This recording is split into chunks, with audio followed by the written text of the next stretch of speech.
तरह परिवार से आते हैं। हम खुद थे कि हम भी, हमारी दादी देखे कौन हाट में सब्जी बेचने गई, ऐसे बराबर जाती है। लेकिन कल मीडिया में हम भी मोबाइल में देखे चुके, हमें घर जाने का समय मिलता नहीं है।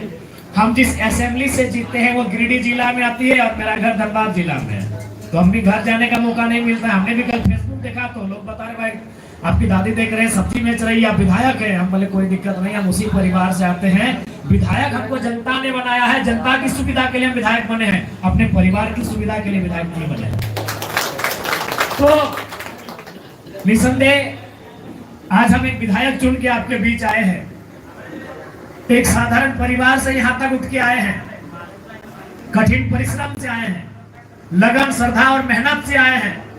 और बिल्कुल एक जिद, आपके अंदर एक जिद होना चाहिए, वही जिद आपको आपके मंजिल की ओर लेकर जाएगी।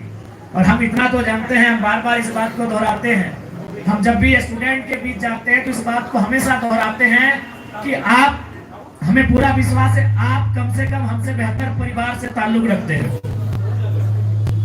क्योंकि जब मेरे पिताजी का देहांत हुआ था, मेरे पिताजी झारखंड आंदोलन के सिपाही हैं, उनकी शहादत हुई थी, तो उस समय हमारी माँ की उम्र मात्र 28 साल थी।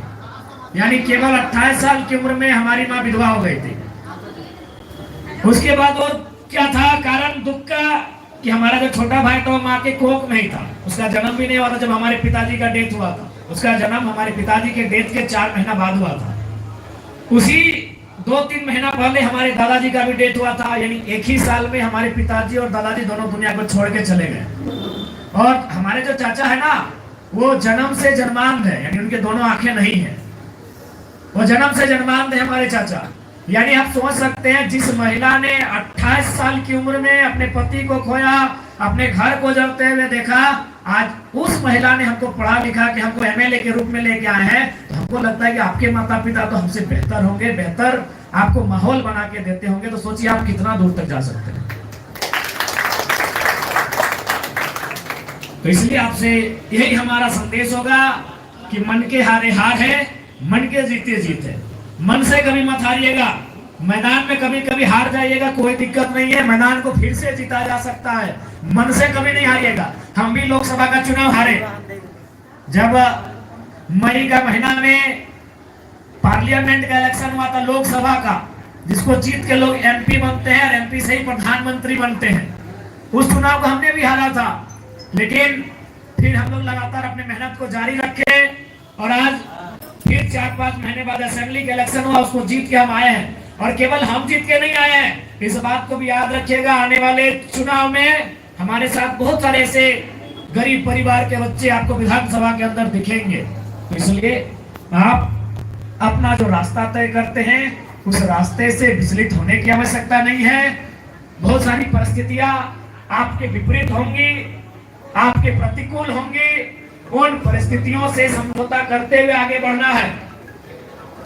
अभी देखिए क्रिकेट का मैच चल रहा है इंडिया और ऑस्ट्रेलिया का, देखिएगा अभी विराट कोहली बैटिंग करने के लिए आएंगे या रोहित शर्मा, तो जब पेट कमिंस या स्टार्क उनको बाउंसर मारेंगे तो कभी कभी वो डक कर जाएंगे नहीं, बैठ जाते हैं कि छोड़ दो। तो कभी कभी जीवन में भी ऐसे कुछ परिस्थिति आएंगी तो उनका सामना करना होगा आपको। क्योंकि हम जिस फैमिली से संबंध रखते हैं हमें वो माहौल नहीं मिलेगा, हमें बहुत सारी कठिनाइयों का सामना करना पड़ेगा और वही कठिनाइयां आपको सशक्त बनाएंगी, आपको मजबूत बनाएंगी और वही आपको आपके मंजिल की ओर लेकर जाएंगे। इसलिए जितने भी हमारे भाई बहन इस संस्थान में अध्ययनरत हैं, अपनी पढ़ाई को कर रहे हैं, उन्हें हमारी ओर से कोटि शुभकामनाएं, आपके उज्जवल भविष्य की बधाई। और निसंदेह एक एमएलए के रूप में जब भी लगे आपको हमारी आवश्यकता, भले ये रामगढ़ है लेकिन हम कम से कम आधी झारखंड की समस्याओं के साथ फिलहाल खड़े हैं। जब भी आपको हमारी जरूरत लगे जरूर याद रखिएगा। और भले और ऐसे भी रामगढ़ की जनता ने हमारे कैंडिडेट, हमारी पार्टी, पटेसर जी यहाँ उपस्थित हैं, तो हमारी पार्टी को, हमारे प्रत्याशी को आपने 70,000 वोट किया है। तो इसलिए हमारी रामगढ़ में भी जिम्मेवारी है और इस जिम्मेवारी को हम लोग निर्वहन करेंगे। इसलिए जब भी आपको लगे हमारे लायक कोई कार्य, बेहिचक कहिएगा, ऐसे भी हम लोगों को छात्रों के बीच जाना, छात्रों से मिलना, उनकी समस्याओं को जानना, सुनना, समझना बड़ा अच्छा लगता है, उनके साथ मिलकर काम करना। और आपको बता देना चाहेंगे, शायद हम ये कंफर्म नहीं कहेंगे, झारखंड के 24 साल के हिस्ट्री में हम एक ऐसा एमएलए हैं जो कॉलेज से सीधा असेंबली गए हैं। बाकी लोग ऐसा नहीं, पढ़े लिखे सभी होंगे, लेकिन पढ़ाई छोड़ने के बाद जाते हैं। हम सीधा, मेरी कॉलेज में पढ़ाई चल रही है विनोद बिहारी महतो विश्वविद्यालय धनबाद में।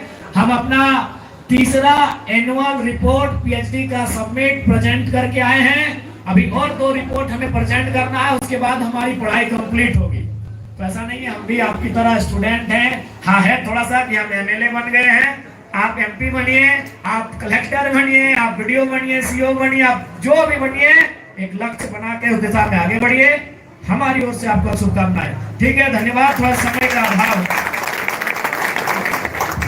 हेलो, अभी हमारे जो आज के मुख्य अतिथि हैं, उनका जो सपना है कि हम हर प्रखंड में लाइब्रेरी बनाएंगे, तो उसी सपना को पूरा करने के लिए इस संस्थान के 3 स्टूडेंट हमारे आज के मुख्य अतिथि को बुक भेंट करना चाहते हैं। तो मैं चाहूंगा धीरज कुमार महतो वो आएंगे और भैया को बुक भेंट करेंगे। उसके बाद आनंद कुमार महतो, बोबी कुमारी, तीनों एक एक करके आएंगे और अपना बुक जो भी है भेंट करेंगे।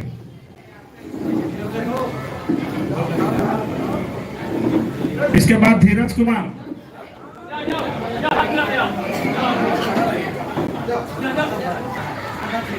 कॉलेज गेट के पास।